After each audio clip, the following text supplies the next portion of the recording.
que já ouve o barulho.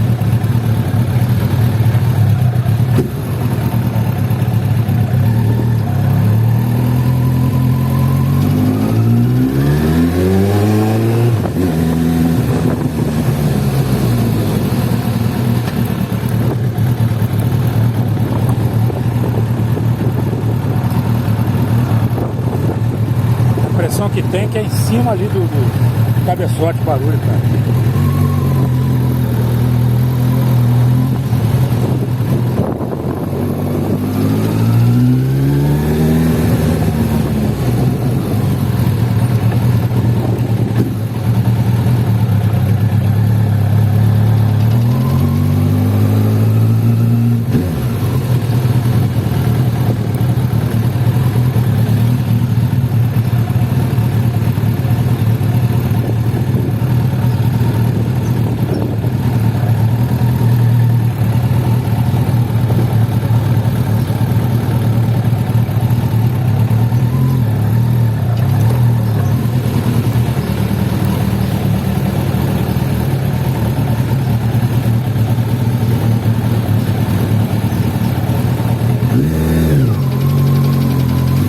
Aí, logo quando sai com a moto mesmo, antes de 2500.